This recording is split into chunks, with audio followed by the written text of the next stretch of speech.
Bueno, ¿qué tal? Muy buenas tardes, ¿cómo están? Bienvenidos a el primer café jurídico virtual que se está realizando por parte del programa de Derecho de la Universidad del Magdalena. Un agradecimiento muy especial al doctor Cristian Rodríguez Martínez, el director del programa de Derecho, quien ha venido liderando la realización de este proceso, de este tipo de programas de extensión, acompañamiento académico, y que pues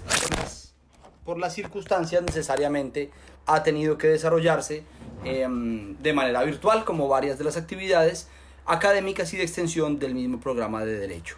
Esta es una actividad que viene desarrollándose ya hace algún tiempo, el café jurídico como tal. De hecho, teníamos programado uno para el día 19 de marzo, que acaba de transcurrir. No obstante, y atendiendo pues las circunstancias o la dinámica actual, el mismo tuvo que ser suspendido, pero no se quiere dejar de lado el ánimo y el interés de desarrollar estas actividades de acompañamiento académico y de extensión, reitero, y esa es la razón por la cual en la actualidad se esté desarrollando esta actividad de manera virtual. Básicamente la idea y la razón de ser de esta intervención es discurrir un poco en relación con el mismo tema, el tema de derecho disciplinario, pero en este escenario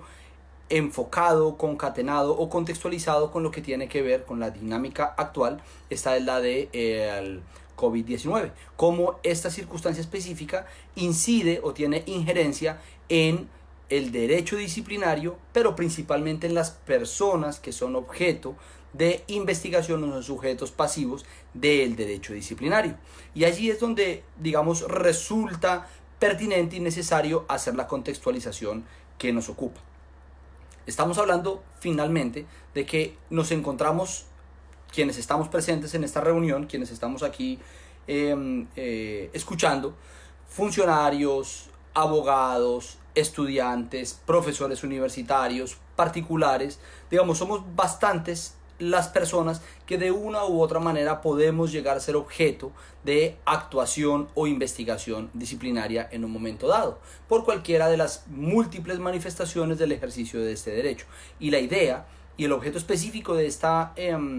intervención o este estudio es que nosotros podamos identificar dentro de cada uno de los roles que nos corresponde ejercitar,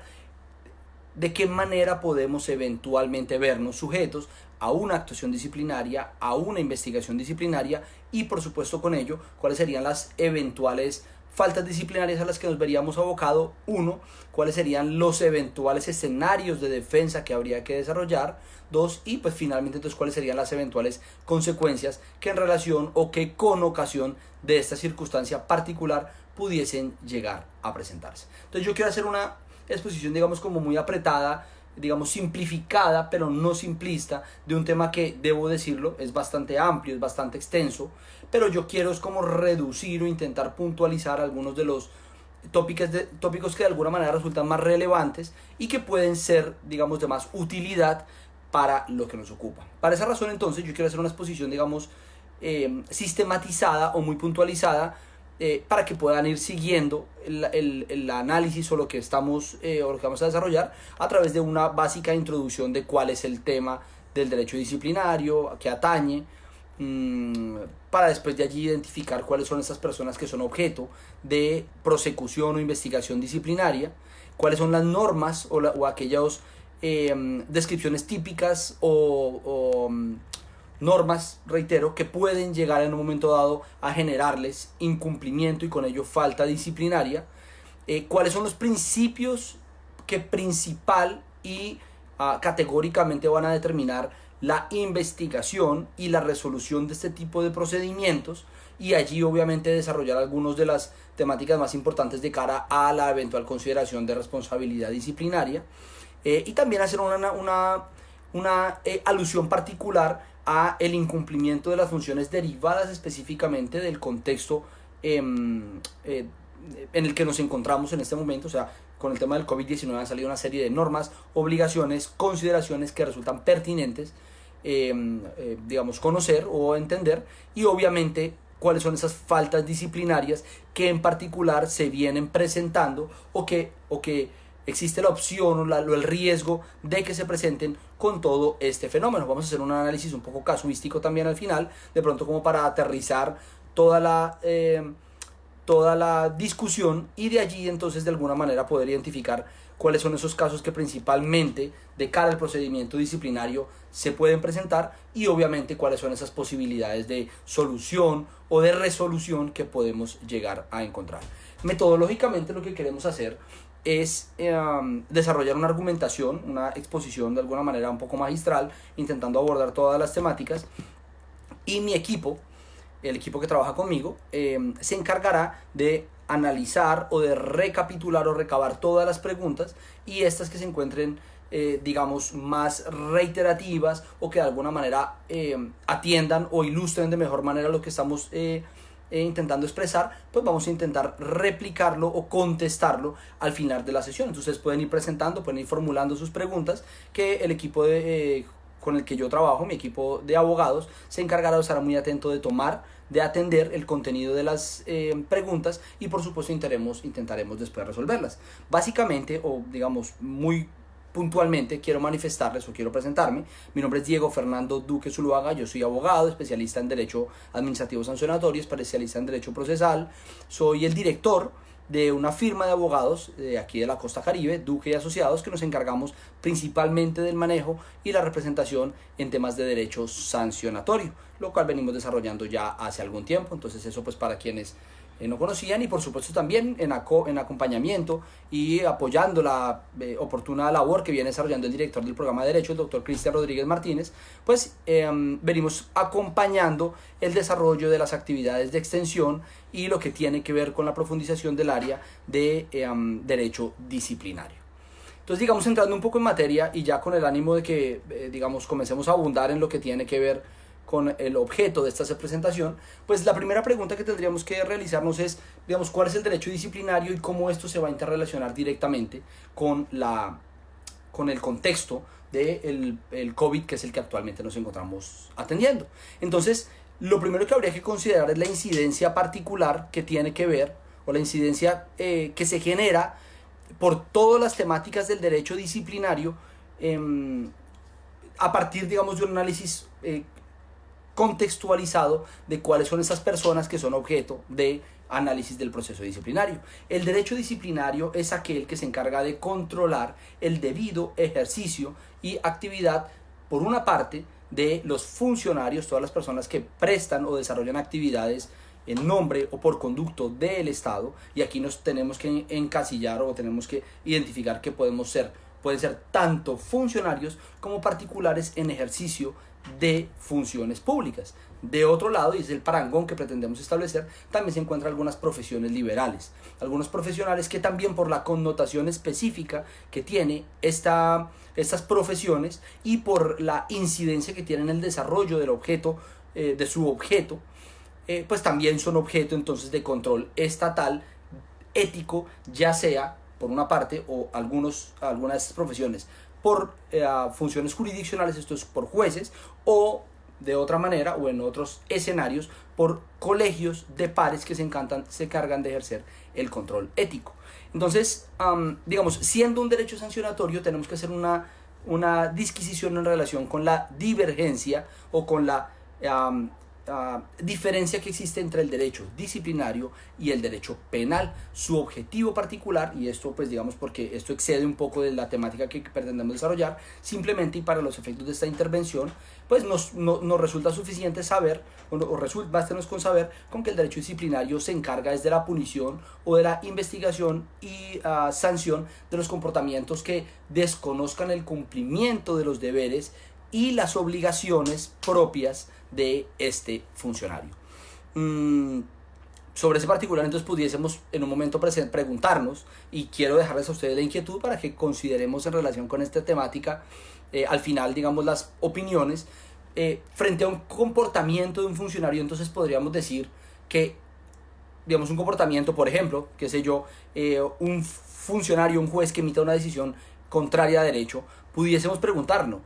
esta decisión, por ser una manifestación propia de su ejercicio funcional, o más bien por ser la expresión de sus funciones,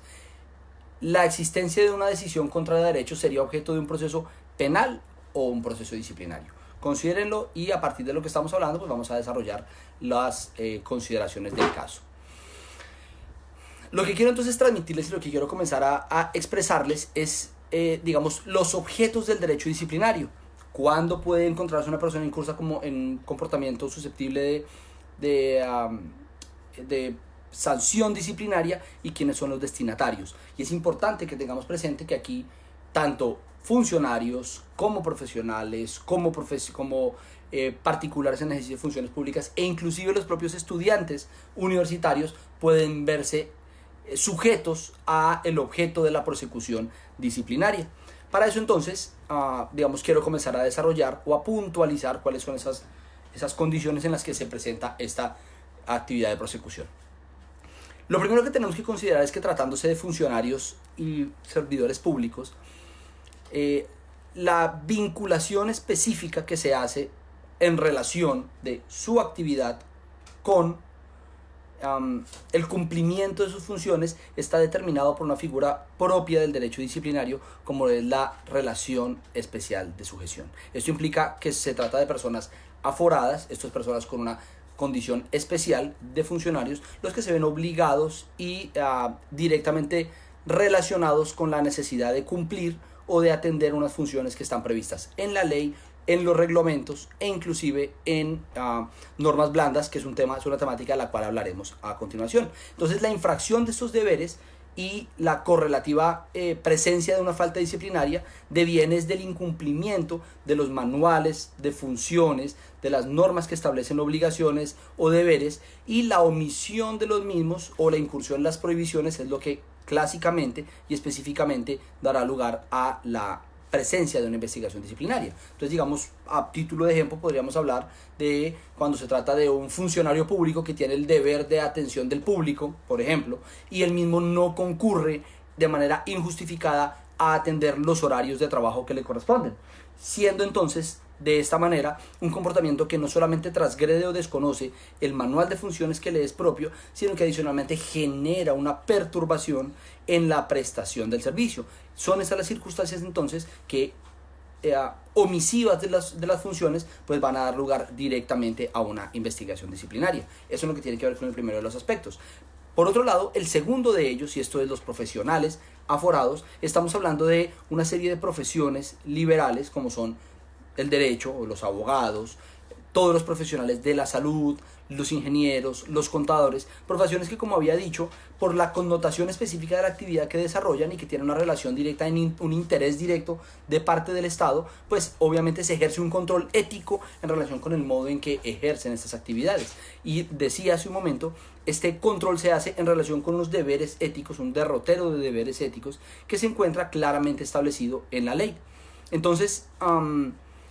estos profesionales también son objeto de investigación desde ese deber ético. Por ejemplo, un abogado que injustificadamente deje de atender o deje de comparecer a las audiencias para las que ha sido debidamente citado. Ese incumplimiento no solamente afecta a la administración de justicia, sino que desconoce o desdice de una serie de derechos que son propios de las personas que está llamada a representar, y ese incumplimiento, como afecta el deber ético que le es propio, pues da lugar a una investigación disciplinaria. Habría que mencionar entonces, digamos, manteniéndonos en el parangón que venimos desarrollando, que de un lado están los funcionarios y de otro lado están los profesionales, y cada uno tiene un régimen particular, un régimen específico de normas que los sujetan o que los obligan. El primero de estos, digamos, hablando y ateniéndonos al contenido de los funcionarios, habría que tener presente que nos encontramos en presencia de una serie de normas que les establecen deberes, obligaciones, y que, digamos, a partir de un análisis muy general que podría realizarse y una remisión al contenido de la pirámide kelseniana, pues sería toda esa estructura de normas formales que los obligan y les establecen deberes y obligaciones. Leyes, decretos, todos los actos administrativos y todas las decisiones que con fuerza de ley o vinculantes les resulten a través de las cuales le resulten atribución de funciones, obligaciones o deberes. También, en relación con los funcionarios, hay que tener presente, existe una serie de normas blandas que es una figura que ahora está muy en boga en el derecho administrativo y que responde específicamente a la necesidad de dinamizar el derecho, dinamizar esas normas duras o normas formales en estricto sentido consideradas y aterrizarlas a la dinámica propia del mundo. Y esto, digamos, desde una perspectiva de Estado corporativo que demanda inclusive una respuesta a los fenómenos de globalización que indiscutiblemente se vienen presentando y de los que no puede escapar los gobiernos y los estados. A modo de ejemplo, podemos considerar que muy atinente para este tema de la pandemia, la Organización Mundial de la Salud fue quien de alguna manera tomó la vocería en un principio y declaró que nos hallábamos frente a una pandemia, y necesariamente esta circunstancia derivó o estableció la necesidad para los estados para que asumieran una serie de tareas de prevención, de contención, de mitigación y una serie de actividades, inclusive desde los propios gobernantes, encaminadas, digamos, a atender este tema. Entonces, por ejemplo, este tipo de manifestaciones de la OMS son ese tipo de normas blandas que orientan y necesariamente direccionan a los estados en el ejercicio de actividades. Y entonces, si bien no son normas en estricto sentido, a partir del sentido formal, sí establecen de alguna manera unos deberes, unas obligaciones, unos derroteros de comportamiento que son exigibles y que tienen que tenerse presente por parte de los funcionarios y quienes detentan las funciones estatales, so pena obviamente de que al omitirlas estén incurriendo en alguna clase de falta disciplinaria. Al interior del Estado también esas normas blandas están todo el tiempo emitiéndose y ahora están muy en boga, y a título de ejemplo podemos hablar de las directivas, las circulares, las instrucciones, inclusive los mismos documentos COMPES, los protocolos, las recomendaciones, los memorandos, todas estas herramientas a través de las cuales se articula en el momento, en la realidad, en el espacio, todas estas actividades que tienen que desarrollarse y que, por ejemplo, en este momento frente a una circunstancia tan novedosa, necesariamente han tenido que pronunciarse estos directores, jefes, necesariamente con el ánimo de poder contextualizar y dinamizar el ejercicio que se viene desarrollando. Hay que tener presente entonces que estas normas, al margen o a pesar de no hacer parte del ordenamiento, sí tienen la aptitud de generar efectos jurídicos vinculantes. Obviamente esto a partir, o su aplicabilidad tiene que someterse a un test de utilidad que a posteriori desarrollaremos o enunciaremos de alguna manera. Ahora bien, atendiendo entonces, digamos, como decantándonos al análisis de la existencia de esa norma general, obviamente la primera de ellas es la Constitución, y en segundo lugar, en temas de derecho disciplinario, pues lo es el Código Único Disciplinario, la Ley 734, que contempla no solamente los deberes y las prohibiciones en términos generales para los servidores públicos, sino adicionalmente un decálogo de comportamientos que son considerados como faltas gravísimas. Pues obviamente hay que tener una consideración particular, y es que el derecho disciplinario es de tipos en blanco, de números apertus, y necesariamente su construcción, a diferencia de otros derechos, tiene que pasar por la adecuación típica que se haga entre la norma que establece un deber y una prohibición, y específicamente la norma que se incurre o que se desconoce, y obviamente la que genera esta afectación a la prestación del servicio. A título de ejemplo, un servidor público tiene la obligación de adoptar una determinación dentro de cierto periodo. Entonces, la falta disciplinaria en la que él incurre proviene desde la ley, desde el deber que tiene de cumplir sus deberes y obligaciones, y se concatena con la norma que específicamente le obliga o le establece el término específico en el cual él tiene que tomar una determinación, que es la que estábamos haciendo mención. Entonces es la unión o la fusión de estas dos la que permite establecer una proposición jurídica completa en el marco, por ejemplo, de un pliego de cargos. Entonces, ya decantándonos al análisis particular que existe para cada uno de estos grupos de funcionarios, obviamente atendiendo su especialidad, pues tendríamos que decir en principio que la rama judicial tiene, digamos, donde se establece entonces este decálogo de funciones que específicamente atañen al ejercicio de la profesión, al ejercicio de la actividad de la administración de justicia. Otro tanto podríamos hablar, por ejemplo, de los miembros de la Policía Nacional. Estos miembros de la Policía Nacional están regidos también por un reglamento o por unas previsiones normativas que atañen directamente al tipo de actividades que cumplen, y están, por ejemplo, previstas en la Ley 1015. Y así también pudiésemos hacer una mención específica en relación con todo el tipo de profesiones, o más bien de funciones que se desarrollan para cumplir los fines del Estado, y obviamente los cuales tienen en particular unas normas que establecen sus deberes, sus obligaciones de manera particular. Otro tanto podemos hablar en relación con los particulares que cumplen funciones públicas. Estos también, obviamente, en función específica del tipo de actividades que desarrollan, pues también tienen una serie de requerimientos o de normas que los rigen. Dentro del paralelo que pretendemos desarrollar, pues obviamente estaríamos hablando de las diferentes profesiones que tienen esas normas que los rigen y establecen esos deberes. Estamos hablando de los abogados, por ejemplo, regidos por la ley 1123 del año 2007, donde se establecen específicamente cuáles son esos deberes y esas obligaciones y las faltas disciplinarias en las que se incurre al momento del ejercicio de la profesión, también como lo es con los contadores, con los ingenieros, también con los profesionales de la salud, médicos, enfermeros y odontólogos. Todo este gran plexo, digamos, de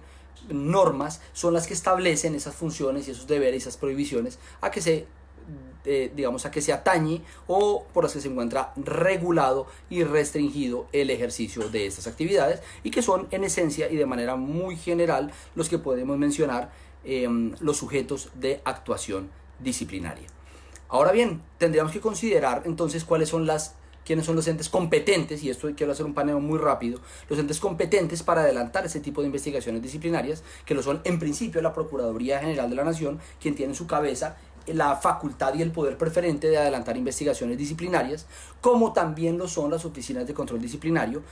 Todas las entidades del orden nacional y de todo el orden territorial deben y están obligados a tener una oficina del más alto nivel encargada de las actuaciones y de las investigaciones disciplinarias. Y entonces en este escenario donde se surte, en los diferentes niveles jerárquicos y en los diferentes escenarios de presencia institucional, estas investigaciones disciplinarias. También lo hace las salas jurisdiccionales disciplinarias como juez especializado, y posee una condición de juez mixto. Posee una condición de juez mixto porque disciplina tanto funcionarios de la rama judicial, tiene una connotación específica y una atribución específica de responsabilidad, pero también, y esto de allí deviene su condición de mixto, también deviene de allí el hecho de que investigue a los profesionales del derecho, a los abogados. Por demás hay que decirlo, los abogados somos los únicos profesionales que somos objeto de prosecución, y esa investigación se desarrolla desde el campo jurisdiccional. Los otros profesionales que son investigados por pares a través de colegios que controlan la ética o el comportamiento ético que los mismos desarrollan.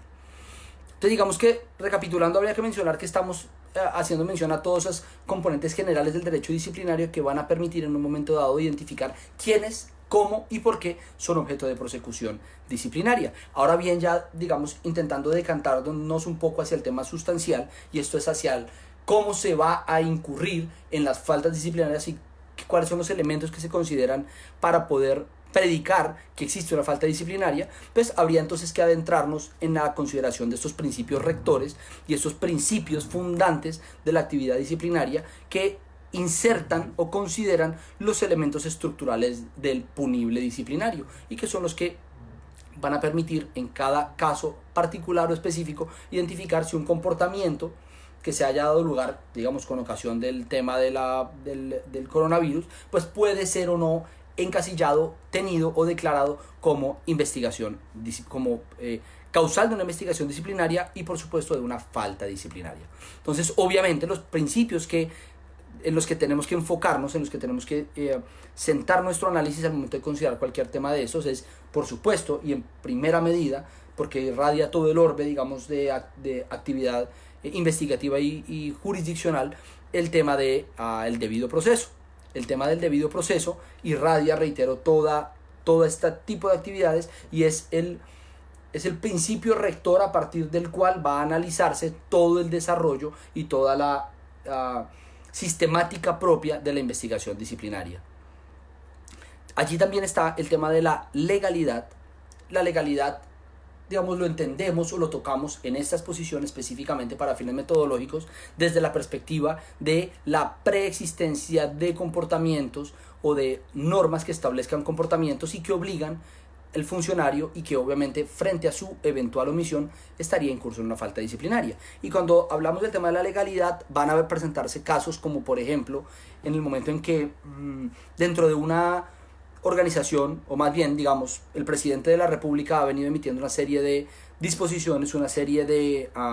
normas, reglamentos, decretos, y por ejemplo, el presidente puede establecer que a partir del día de hoy todos los alcaldes y los gobernadores tienen que rendirle un informe en relación con el modo en que están tratando, mitigando y atendiendo la problemática derivada del COVID-19. A partir del día de hoy que se emite esa orden, evidentemente el funcionario que incumpla con la presentación de este informe, pues naturalmente estará en curso en una omisión en la medida en que claramente incumplió una obligación que se le derivó o que se le atribuyó y que por supuesto puede llegar a afectar la prestación del servicio como tal, en la medida en que no va a haber una concatenación de actividades o una coordinación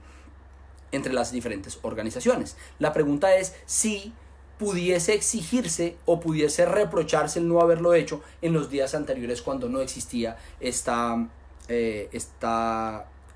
normativa que así lo establecía. Entonces, esta circunstancia particular es la que tiene que analizarse a partir del principio de legalidad. Y esto es,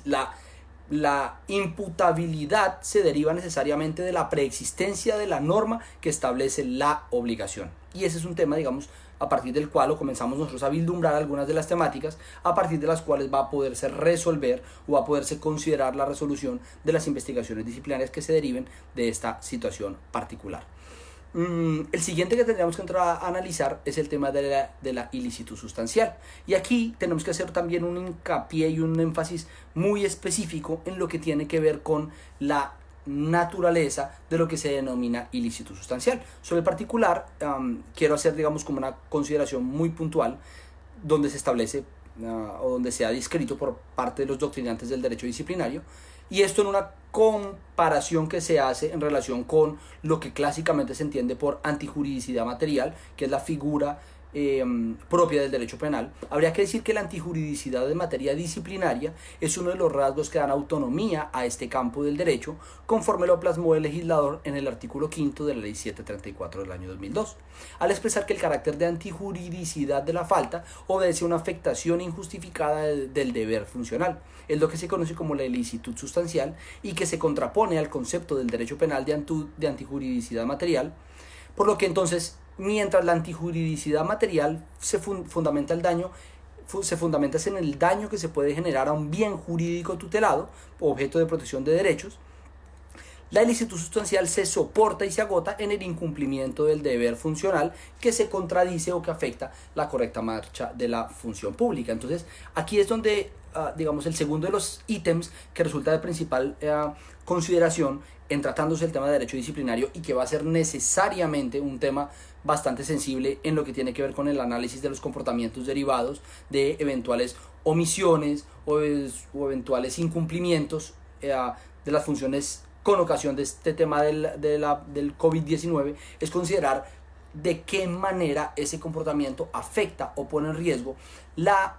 prestación del servicio de la administración pública, para de allí derivarnos entonces en la conclusión sobre la existencia o no de un comportamiento susceptible de reproche de carácter disciplinario. Otro tanto puede manifestarse, otro tanto puede concluirse en relación con la temática de la culpabilidad. Este es un tema muy amplio, este es un tema, digamos, muy denso y complejo y que tendría que o daría lugar para exposiciones completas en relación con el tema de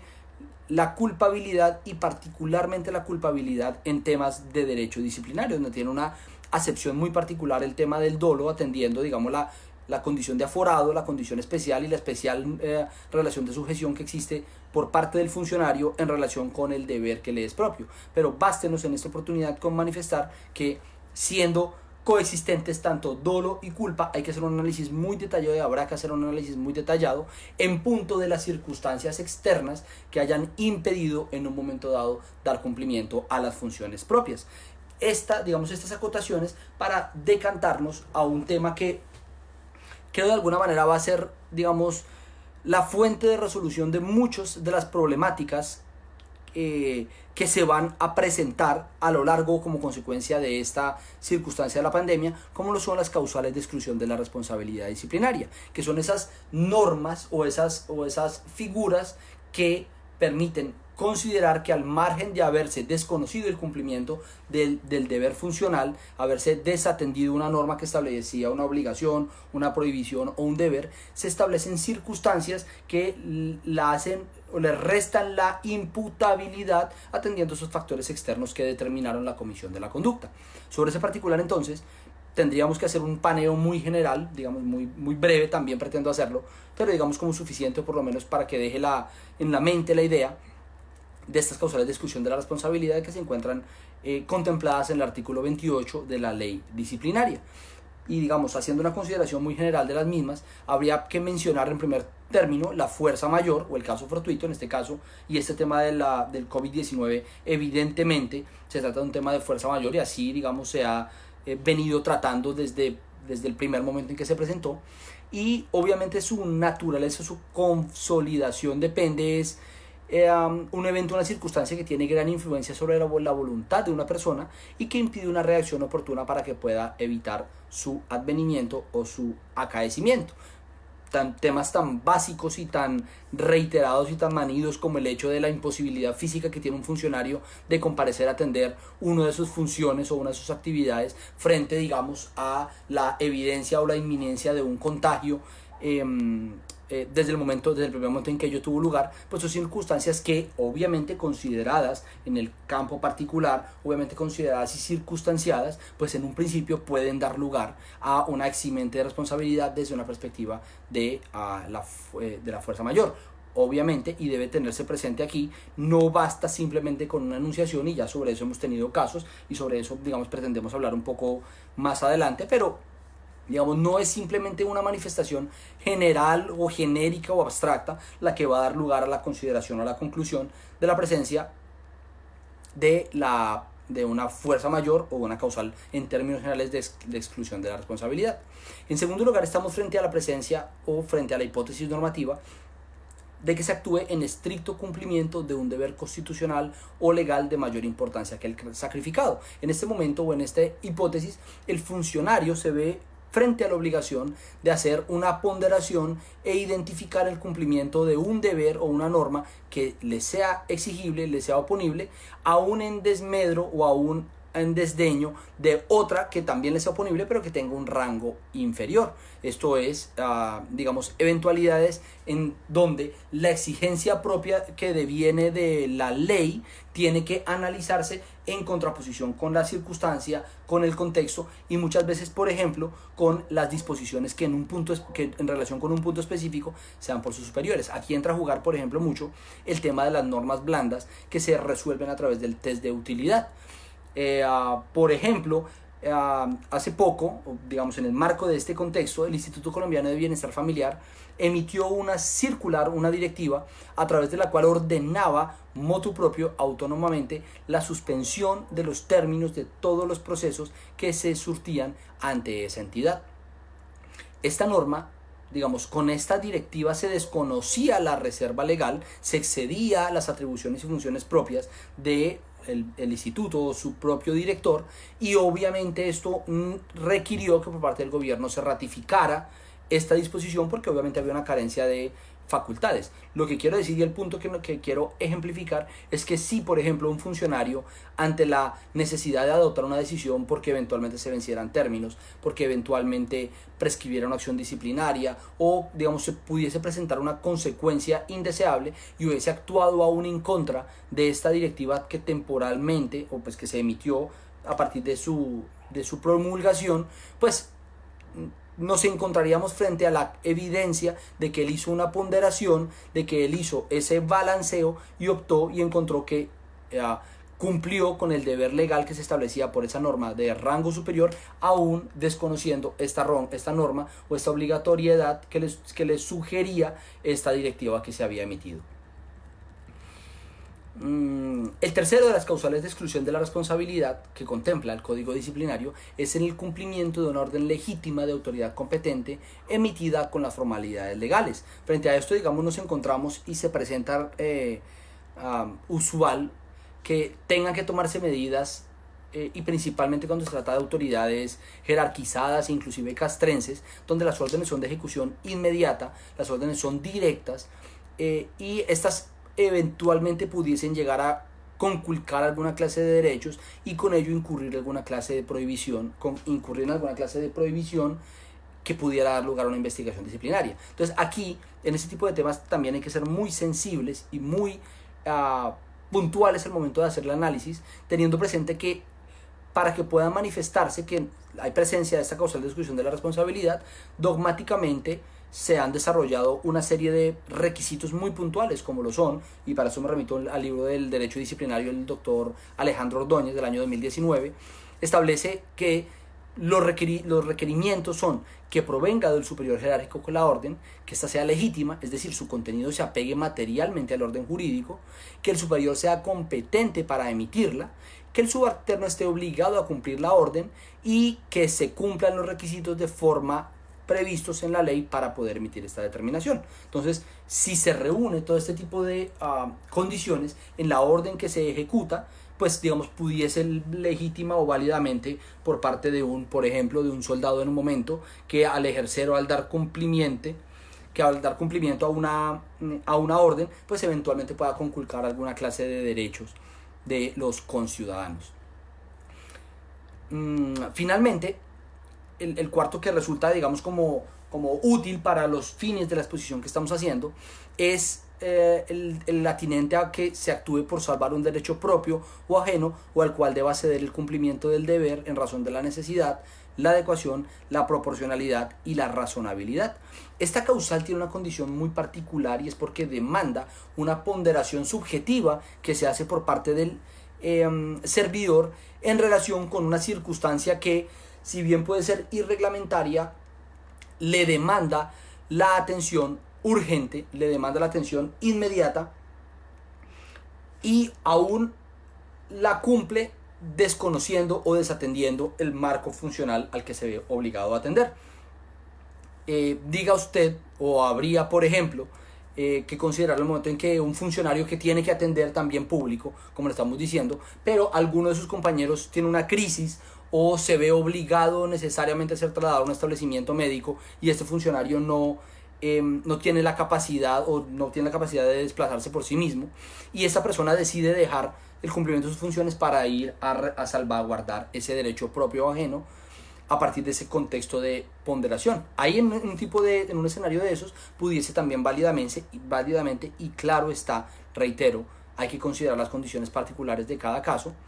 el hecho de considerar que puede encontrarse frente a esta causal de exclusión de la responsabilidad. Hasta este momento hemos hablado entonces de unos criterios generales del derecho disciplinario y hemos intentado irradiarlos hacia la temática que nos ocupa. Y hemos hablado de la naturaleza del derecho disciplinario, la utilidad del derecho disciplinario, los destinatarios del proceso disciplinario, las normas que en términos generales o principales o de manera principal enmarcan esos comportamientos disciplinarios y digamos las principales categorías o criterios que se consideran al momento de dar por sentado o dar por estudiada la existencia de una falta disciplinaria desde su configuración en esos tres elementos que lo constituyen, como también de los causales de exclusión de la responsabilidad. Todo esto entonces, esta recapitulación que hago para decantarnos ya en este momento a lo que tiene que ver específicamente con las funciones para los funcionarios y para los profesionales también en lo que sea aplicable, específicamente derivadas del contexto particular del COVID-19. Hay un marco de obligaciones general preexistente para todos los funcionarios que, digamos, cobra relevancia en este contexto, pero siempre son normas preexistentes. Sobre este particular habría que decir que el artículo 48, numeral 38 de la Ley 734, que establece las faltas gravísimas, establece como falta gravísima, valga la redundancia, omitir o retardar injustificadamente el ejercicio de las funciones propias de su cargo, permitiendo que se origine un riesgo grave o un deterioro de la salud humana, el medio ambiente o los recursos naturales. Esto es entonces, la norma preexistente prescribe y concibe la posibilidad de que por parte de un funcionario se desatienda sus funciones y con ello se incurra eventualmente en una afectación o riesgo grave de la salud humana, el medio ambiente de los recursos naturales. Y esta es una norma que por excelencia puede y será en un momento dado utilizada al momento de adelantar las investigaciones disciplinarias en contra de los funcionarios por los comportamientos que se hayan desarrollado a lo largo de este periodo mientras dure la contingencia del COVID-19. Pero adicionalmente a ello, y digamos de cara por supuesto al análisis integral que se demanda de la ley, pues habría que decir que hay otra serie de normas que o preexistían o han surgido a la vida jurídica, al mundo jurídico, a partir de esta situación. Y sobre ello, digamos, claramente podemos remitirnos a todos los decretos con fuerza de ley que se han venido emitiendo por parte del presidente desde el momento de la declaratoria de la situación de emergencia, que evidentemente no solamente tienen una exigibilidad, algunos no solamente tiene una aplicabilidad inmediata, sino que establece una serie de marcos o regímenes de comportamiento para los funcionarios que en caso de no ser acotados, de no ser cumplidos, pues natural y evidentemente van a dar lugar a actuaciones disciplinarias. Entonces digamos que en este punto pues son varios los tipos de decretos que se han venido emitiendo, obviamente en función de el tema que traten, la naturaleza, por supuesto, digamos porque hay también temas de reserva legal, pero digamos que todos estos en términos generales y en lo que atañe específicamente a la función de cada uno, pues tiene que ser objeto de estudio y objeto de análisis. Aunado a ello, y en segundo lugar podemos, o en tercer lugar, podemos remitirnos al tema de las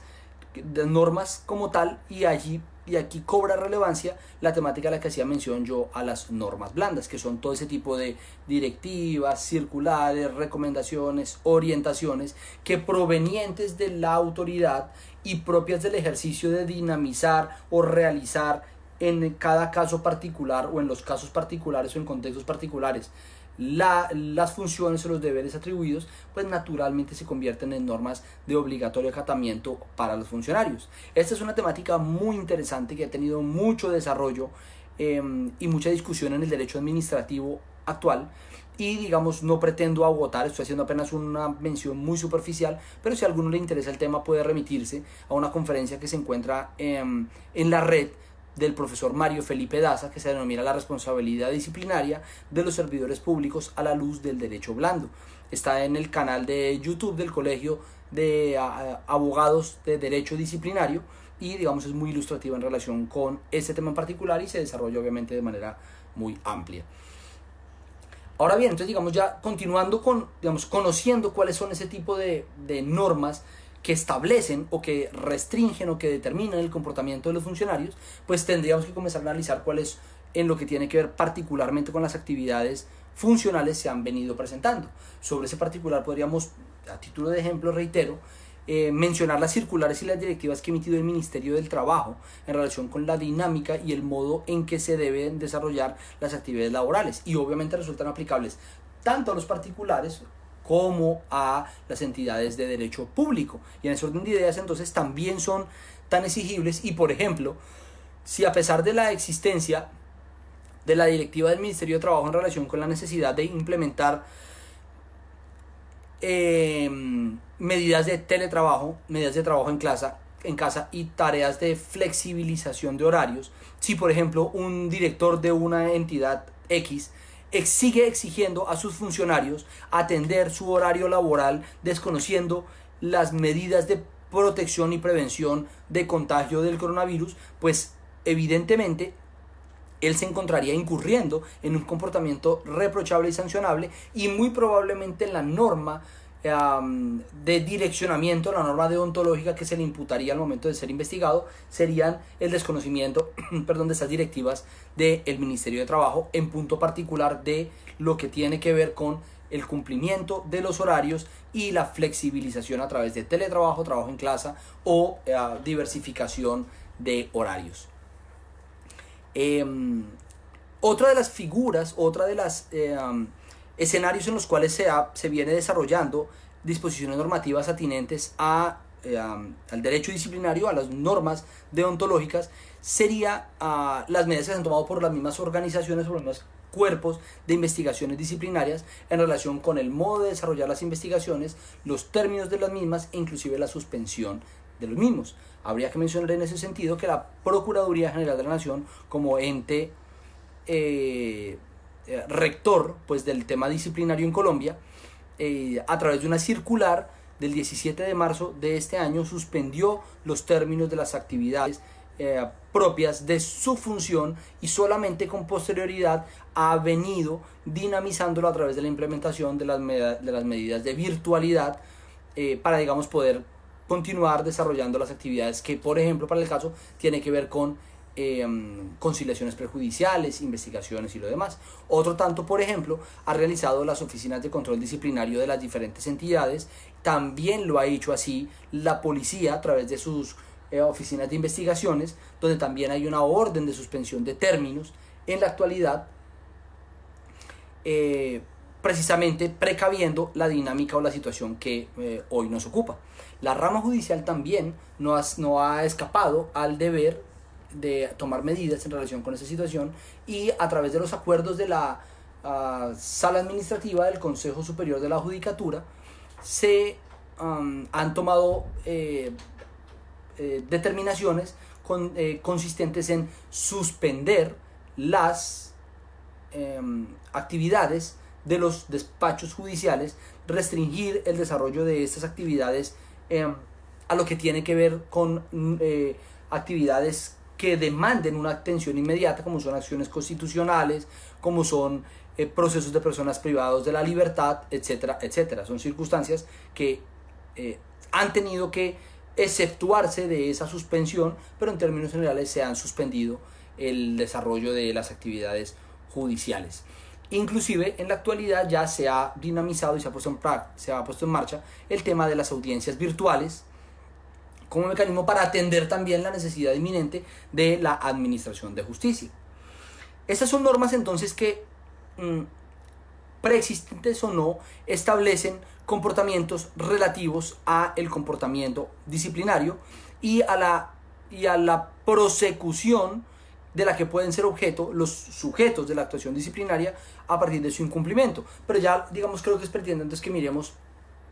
específicamente cuáles son esas faltas disciplinarias que se han venido derivando de esta circunstancia. Y frente a ello habría que hacer dos acotaciones particulares. La primera es que las entidades han sido muy acuciosas en tomar medidas para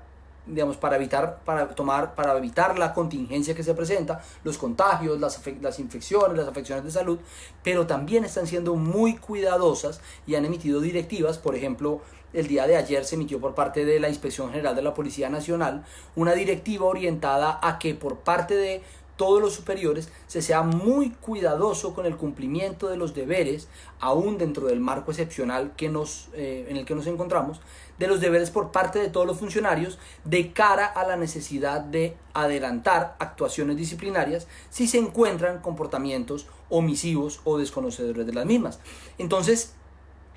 adviértase que de esto se van a derivar muchas investigaciones disciplinarias, sea por no haber hecho,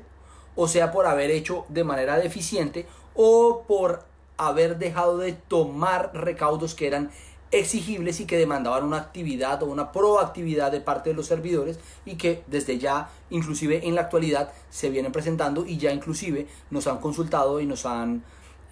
atribuido la defensa en investigaciones disciplinarias derivadas específicamente de contextos relacionados con el tema de esta pandemia. Entonces digamos que estas nuevas faltas disciplinarias que propiamente o que específicamente relacionadas con el tema del COVID-19 han surgido. Las primeras se derivan de esas normativas presidenciales que se han emitido para el manejo del orden público ante la pandemia, que tiene que ver con el deber de reportar y obviamente la correlativa responsabilidad que genera el no hacerlo. Actuar con desconocimiento de las normas, tanto formales como de derecho blando, que se han emitido en lo que tiene que ver con directrices y orientaciones que se dan sobre cómo ejercer las actividades, y también inclusive por el hecho de omitir o desatender las medidas que son exigibles. Y sobre ese tema particular podemos remitirnos a dos ejemplos que son ampliamente conocidos. El primero, el del alcalde de Popayán, Juan Carlos López, quien omitió informar que se encontraba dentro del marco o del grupo de personas que tenía que hacer un autoaislamiento y una cuarentena, pero a más de ello, y aún, a pesar de esta situación, yendo más allá, atendió y surtió reuniones con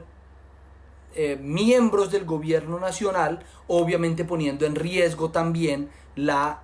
institucionalidad y la continuidad y la salud misma de todas estas personas. Esta persona no solamente, aparte de haber sido ya objeto de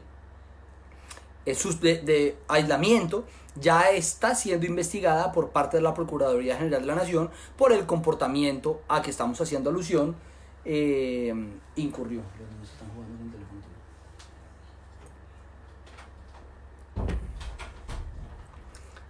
Otro tanto puede mencionarse en lo que tiene que ver con lo ocurrido en el aeropuerto El Dorado. Son claras las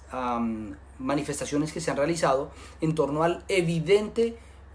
omisión e irregularidades en que se incurrió en la contención de esta situación, que inclusive pudo agravar en grado sumo las consecuencias que en lo sucesivo traerá esta situación.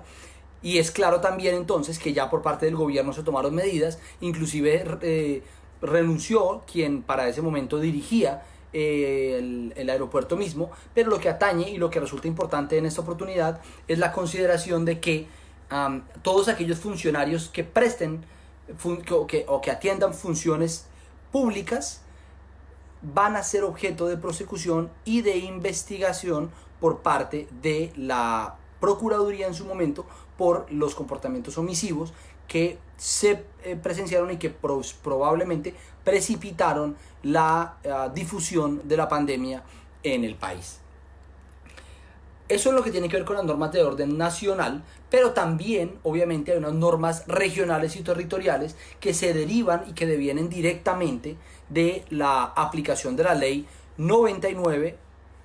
del 93, que es la Ley General Ambiental, y la Ley 136 del 94, que es el régimen municipal. Allí se establecen unas obligaciones para los funcionarios del orden territorial de asumir y tomar recaudos en pos de precaver este tipo de situaciones. Y obviamente en el desarrollo de eso, a través de ordenanzas y acuerdos, se han venido adoptando medidas.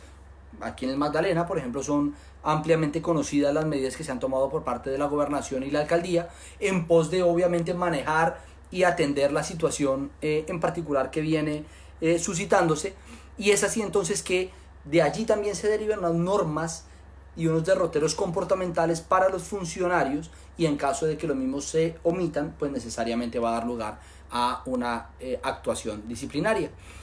Y finalmente también los entes de control han emitido directivas y han emitido disposiciones que claramente también determinan o también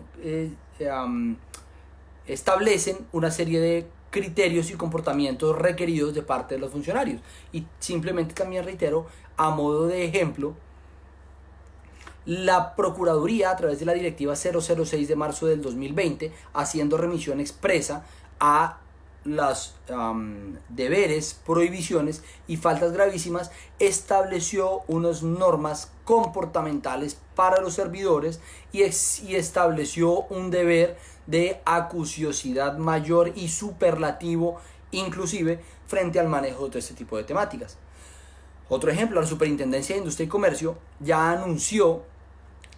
el desarrollo de investigaciones y la eventual imposición de sanciones cuando se presente divulgación de información privativa propia de los pacientes del coronavirus, obviamente por aquello de temas de estigmatización y señalamiento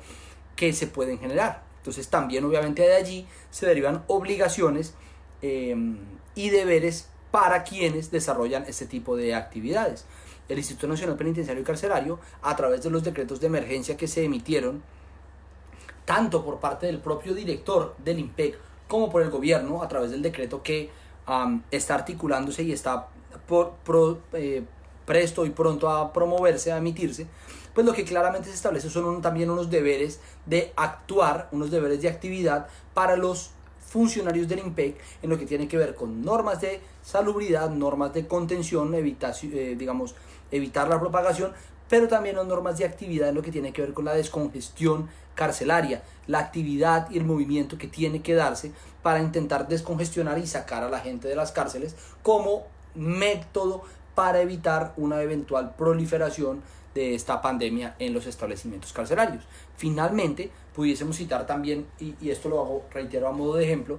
las disposiciones que se han venido adoptando en términos de contratación estatal. A través de algunos decretos de los que se han emitido, se han flexibilizado las oportunidades o las facultades que tienen los ordenadores del gasto para desarrollar actividades contractuales, obviamente dentro del marco de la manifestación de urgencia manifiesta. Entonces flexibilizan o dan herramientas para que se tomen medidas, digamos, más inmediatas para la contención de situaciones, pero obviamente también con los controles correspondientes de los que se hacen propios este tipo de actividades. Inclusive también se emitió la orden en alguno de los decretos que se emitieron por parte del gobierno de la suspensión de procesos sancionatorios que se venían adelantando actualmente, pues con el ánimo obviamente de poder propender por el manejo y la contención de toda esta situación. Entonces digamos que, como pueden ver, y digamos recapitulo nuevamente, acabamos de hacer un análisis de las normas preexistentes y las normas que han surgido con ocasión específica de esta temática, pero también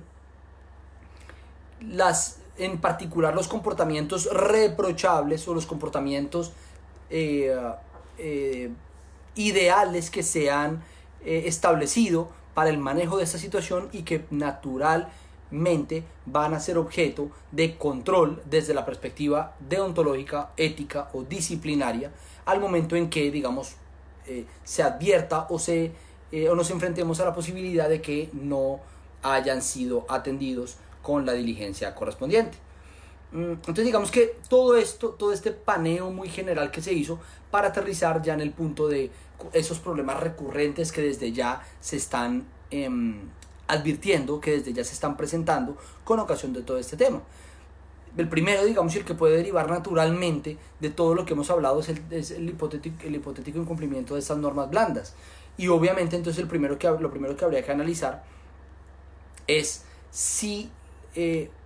la exigibilidad de esas normas blandas, de esos procedimientos que están allí, no desconoce las normas en las cuales debe fundarse, supera el test de utilidad, esto es, efectivamente extiende y materializa, racionaliza y dinamiza la función específica para la cual se encuentra destinado ese funcionario, es plenamente exigible y puede llegar a ser investigado un funcionario, por ejemplo, como decíamos, en el caso en que decida que sus empleados para sus empleados no se considera la posibilidad de teletrabajo o la posibilidad de trabajo en casa o la posibilidad de flexibilización laboral. Otra de las faltas o de los comportamientos que posiblemente pueden presentarse es el tema de inasistencia o falta de comparecencia. Sobre ese tema ya hemos tenido bastantes consultas en la firma, en la oficina, porque obviamente la gente comienza a preocuparse. Por ejemplo, hubo muchas personas que aún sin tener diagnósticos o sin tener presencia de casos cercanos, decidió dejar de ir a trabajar, dejar de ir a cumplir sus funciones. Y es un tema que habrá que entrar a considerar, que nosotros pues ya hemos venido dándole manejo, pero aquí lo que resulta importante es que tiene que analizarse realmente cómo se presenta el comportamiento, de qué manera el comportamiento incide necesaria y de manera efectiva en el deber funcional que tenía que cumplirse y obviamente entonces cómo se afectó a la prestación del servicio. Pero digamos, este es un tipo de temas que se están presentando con reiteración. El tema, por ejemplo, del control de términos. Los términos para los funcionarios en términos generales, judiciales y de las otras ramas, pues obviamente les determinan unos periodos, unos plazos máximos para desarrollar una actividad. Y el que los mismos sean desconocidos se puede traducir en una mora, y ahí habría que entrar a considerar si esa mora se encuentra justificada o no justificada a partir obviamente de la consideración de cuál es el contexto o la razón que da lugar a ello y la posibilidad que se tenía o no de cumplir con la actividad dentro de un periodo especificado. Por ejemplo, habrá actividades que necesariamente tengan que desarrollarse por parte de funcionarios a partir de documentos, soportes, archivos que se encuentren en la entidad. Entonces, el hecho de que por ejemplo, un ciudadano promueve una denuncia disciplinaria porque no se le resolvió sobre X o Y situación particular y que objetivamente el término se haya excedido, pues habrá que considerarse específicamente a partir de la posibilidad que se tenía de dar cumplimiento a esa actividad y si no se hizo entonces por una circunstancia no oponible o si fue por eventualmente por una actividad indiligente u omisiva de parte del funcionario.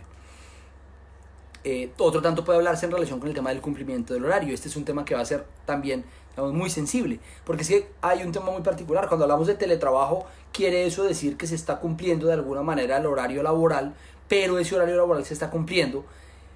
si efectivamente, se necesita establecer si efectivamente ese horario laboral se cumple a partir de verificaciones virtuales o digitales también que tienen que realizarse.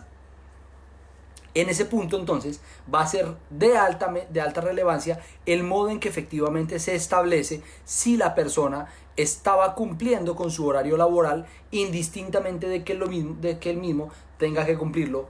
en su casa. Y sobre eso también ya se han realizado algunas consultas por parte de algunas personas, porque inclusive ya a un cliente que nos consultaba anteayer hablaba ya un tema de acoso laboral, decía, pero es que mire, cada 5 minutos tengo que estarme reportando a través de una plataforma que se generó para establecer que yo estoy conectado, estoy en línea, estoy desarrollando mis actividades. Entonces digamos que son temáticas que van a comenzar a dar mucho y lo que pretendemos a través de este ejercicio es como comenzar a generar unas luces en relación con todo lo que viene, todo lo que puede ocurrir y cómo nosotros podemos precaver eventualidades que puedan tener incidencia de carácter disciplinario. Otra temática que también resulta relevante es el tema de las patologías que se pueden derivar de esta circunstancia o esta temática del COVID, porque ya también tuvimos consultas por parte inclusive de 2 empleadores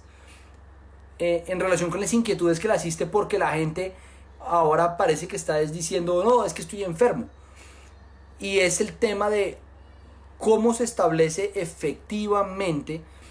la habilitación para no comparecer porque se haga una manifestación autónoma de que la persona se encuentra enferma. Sobre eso hemos también dado ilustración a quienes nos han consultado en relación con la necesidad de una evidencia objetiva de la existencia de una patología. No necesariamente tiene que ser el coronavirus, pero sí que existe una patología que impida que se desarrollen las actividades laborales, pero no puede llegarse, digamos, al punto en que simplemente frente a la manifestación que se haga la persona de que estaba enfermo, que se sintió enfermo y dejó de ir a trabajar, pueda entonces considerarse excusado. Y esta es una temática que estamos viendo por las consultas que nos hacen, puede llegar a tener, digamos, también relevancia, y sobre eso hay que cuidarse mucho. Esto del lado de los funcionarios, pero también surge, digamos, una inquietud en relación con otros tipos de sujetos pasibles de la investigación disciplinaria, como podrían ser profesionales que no tengan la oportunidad de atender los términos que les son exigibles, por ejemplo, la no comparecencia de desarrollar actividades. Por ejemplo, un abogado cliente de nosotros nos consultó informándonos que uno de sus clientes estaba informándole que lo iba a denunciar disciplinariamente porque no había ido a entrevistarlo a la cárcel, a pesar de que hacía más de 20 días se lo estaba pidiendo. Y obviamente ya le explicábamos, finalmente aquí nos encontramos frente a una causal de exclusión de la responsabilidad, porque es un hecho conocido que no se encuentra habilitada la posibilidad de atender este tipo de requerimientos. Las cárceles del país se encuentran cerradas y son circunstancias entonces que digamos que van a llegar a considerarse a partir de esos criterios a que hacíamos mención, y estas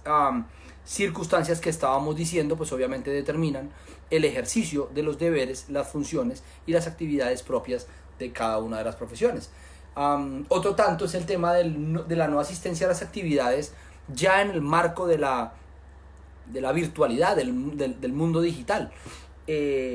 Ahora ya se está exigiendo a los profesionales del derecho, por ejemplo a los abogados, que concurramos a atender audiencias virtuales, y sobre ello se ha venido discutiendo sobre el tema de, ante las eventualidades en que no se cuente con energía eléctrica o con internet o con un computador, bueno, cualquier clase de vicisitud que obviamente tendría que analizarse desde lo casuístico, pero digamos que son consideraciones que en un momento dado pueden dar lugar, porque inclusive comentábamos con un colega esta semana de otra ciudad que había algunos jueces que estaban compulsando copias a los abogados que no comparecieran a las audiencias virtuales que ellos habían citado. Entonces vamos a tener que considerar, vamos a tener que entrar a considerar cuál es la dinámica propia de ese tipo de actividades y cómo el abogado sí o no estaba en capacidad efectiva de atender esta audiencia oportunamente y de allí entonces establecer si efectivamente puede estar incurso en falta disciplinaria. Pero téngase presente entonces que la habilitación del escenario virtual ya de alguna manera demanda o genera un contexto donde la gente ya tiene la obligación de atender estos medios virtuales, este tipo de citas o encuentros virtuales, por ejemplo, para cumplir funciones y lo demás, y obviamente su inasistencia, su desatención claramente puede generar un tipo de responsabilidad disciplinaria. También obviamente esto pudiese hacerse extensivo a otros escenarios, particulares en cumplimiento de funciones o inclusive estudiantes o inclusive profesores que no concurran a atender audiencias, actividades obligatorias y se vean eventualmente abocados a investigaciones, inclusive de los cuerpos de investigación de las propias universidades o demás, por haber incumplido deberes ya desde la perspectiva digital. Entonces, como pueden ver, y lo que pretendíamos a través de este ejercicio era hacer un recorrido muy general por todos los criterios fundantes del tema disciplinario que pueden tener incidencia, conocer cuáles son las normas que pueden tener aplicabilidad, cuáles son las normas novedosas y las preexistentes, cuáles son los deberes y las obligaciones que se han derivado para los funcionarios y para los particulares y para los profesionales en particular para de esta nueva dinámica, y cuáles son los usuales tipos de comportamientos reprochables o disciplinables que se vienen presentando y que se van a presentar en lo sucesivo y que tienen que ser obviamente de atención, porque obviamente van a desencadenar una serie de investigaciones disciplinarias. Téngase presente sobre este particular que, como ya lo dije, las autoridades tienen la directiva de estar muy atentos del incumplimiento de los deberes y obviamente con ello de las compulsas de copias correspondientes para investigaciones disciplinarias, y por supuesto también que obviamente como funcionarios, como abogados, como estudiantes o como sujetos de la actividad disciplinaria es muy posible que en algún momento nos vayamos a ver enfrentados a un tipo de investigación disciplinaria, y es importante por lo menos tener conocimiento sobre estas herramientas que pueden ilustrar, que pueden orientar y pueden determinar el mejor modo de manejar una circunstancia como esta que nos ocupa. Bueno, finalmente pues ese era como el objetivo. Queríamos hacer un paneo muy general sobre todo este tema. Agradezco muchísimo la oportunidad al doctor Cristian, a todas las personas que han estado acompañándonos, y sobra decirlo, a cualquier persona que tenga interés, que le apasione, que le llame la atención el tema del derecho disciplinario, que quiera saber un poco más o que simplemente quiera ilustrarse más en relación con ese tipo de temáticas, sea porque tiene alguna investigación disciplinaria, sea porque le interesa saberlo o por cualquier otra razón, estamos prestos para atenderlos, para conversar sobre este tema. Es un tema que nos apasiona, que realmente nos gusta, y digamos el interés es instruir y poder proliferar el conocimiento que en relación con este tipo de temas pueda existir, y pues nuestros canales de comunicación, los de la firma y los del suscrito en particular, están siempre prestos y abiertos. Muchísimas gracias. Y entonces lo que vamos a hacer ahora es, yo les anuncié en un principio que mi equipo de trabajo ha venido recapitulando y ha venido tomando atenta nota de las preguntas que se han venido para prestarnos a responderlas.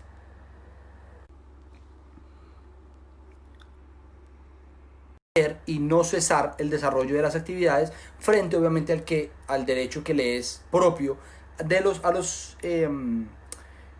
servidores de tomar las seguridades mínimas. En relación con este tema, obviamente allí tendrán que emitirse una serie de directrices, una serie de directivas, una serie de determinaciones para organizar los turnos de trabajo, para organizar las funciones y organizar en particular la atención al público. Pero claramente es un hecho cierto que si el funcionario tiene el deber y la obligación, digamos, a partir de esa organización que se haya realizado, y si se ha garantizado para él y si se ha garantizado para él las condiciones mínimas para prestar el servicio, él no podría abstenerse o abstraerse del cumplimiento de sus funciones y obviamente estaría eventualmente incurso en una falta disciplinaria si la persona no concurriera a desarrollar las actividades que le son propias. Vamos a mirar otra.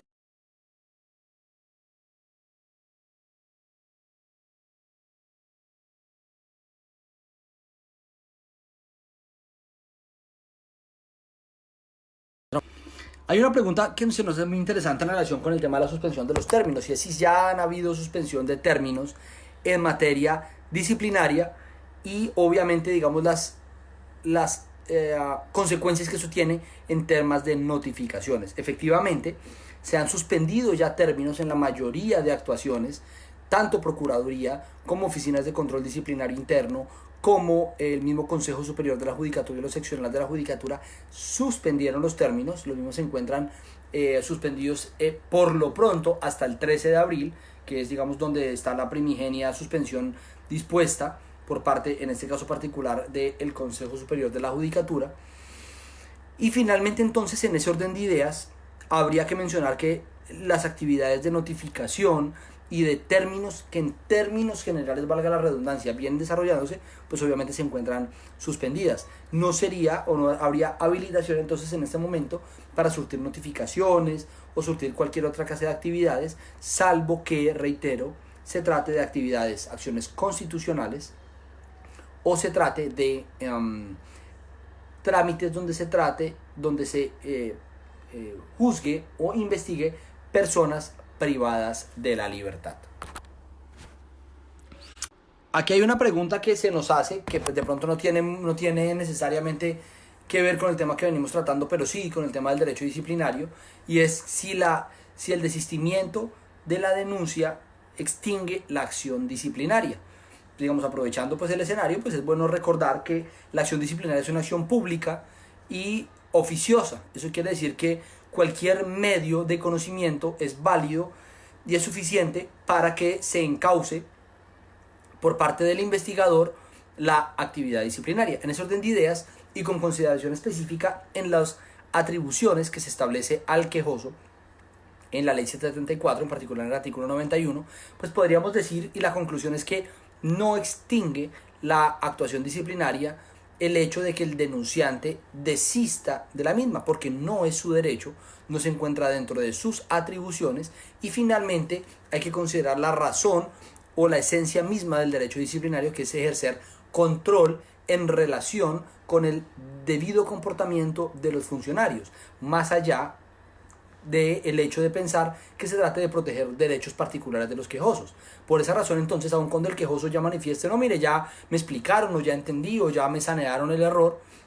finalmente eso no desdice de la posibilidad de que se pueda adelantar o continuar la investigación, porque, reiteramos, no se está tratando de la protección de derechos particulares como si podría hacerse, por ejemplo, en un tema de derecho penal, y de allí cobra relación o relevancia la contraposición que hacíamos en un momento de bienes jurídicos tutelados y deberes funcionales. Entonces, en ese orden de ideas no habría lugar a dar por concluida una investigación por desistimiento. Sí, una pregunta que se nos hace, que es, digamos, la tocamos, pero es bueno puntualizarla, es si podría el gerente del aeropuerto haber incurrido en faltas disciplinarias por no haber tomado medidas. Aquí hay un factor que tiene que considerarse, y es la naturaleza de esa persona. Si se trata de un particular que tiene a su cargo la administración de la actividad o del desarrollo de las actividades del aeropuerto, pues en principio uno diría no se trata de un sujeto disciplinable, pero si se establece que se trata de el cumplimiento de funciones públicas, o que le ha sido atribuido el cumplimiento de funciones públicas, por ejemplo, a algunos miembros específicos de la línea de mando o del organigrama general del aeropuerto que cumplen las funciones públicas, esas personas sí están llamadas a responder y muy probablemente van a ser objeto de investigación por parte de la Procuraduría o el ente que se encuentre competente. Aquí nos dice Frenkie Montero. De acuerdo con la prescripción de un proceso en la Oficina de Control Interno de un ente territorial, este llamó a descargos al disciplinario hace 4 años y no se ha resuelto la situación, es decir, ni lo ha sancionado ni lo ha absuelto. ¿Cuándo se podría solicitar la prescripción de este? Aquí tenemos que hacer una ilustración que tiene que ver con el tema de la prescripción de la acción disciplinaria. El Estatuto Anticorrupción que modificó la Ley 734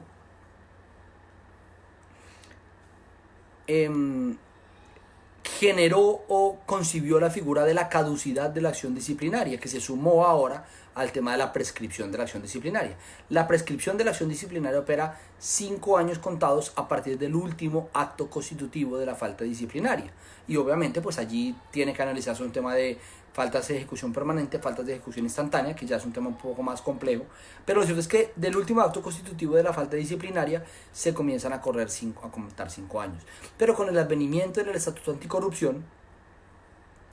surgió en el proceso disciplinario la figura de la caducidad, que implica entonces que desde el último acto constitutivo de la falta disciplinaria el ente investigador cuenta con 5 años para dictar auto de apertura de investigación disciplinaria.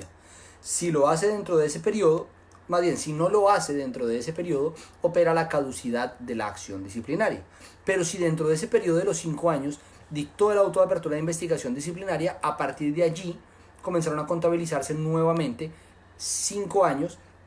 y ahí sí, 5 años contados a partir del auto de apertura de investigación disciplinaria, operará el fenómeno de la prescripción. Entonces, digamos, para responder a la pregunta del amigo Frenkie, pues habría que mirar si se emitió auto de apertura de investigación disciplinaria, y a partir de ese momento se comenzarían a contar 5 años para poder predicar que nos hallamos en presencia del fenómeno prescriptivo de la acción disciplinaria, que impide para el Estado continuar con la prosecución.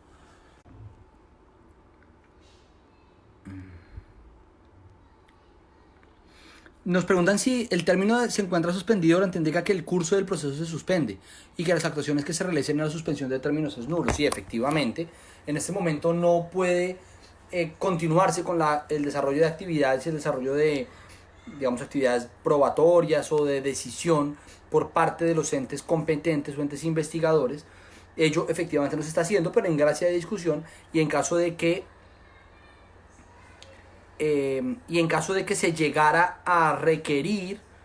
en caso de que se llegara a desarrollar alguna actividad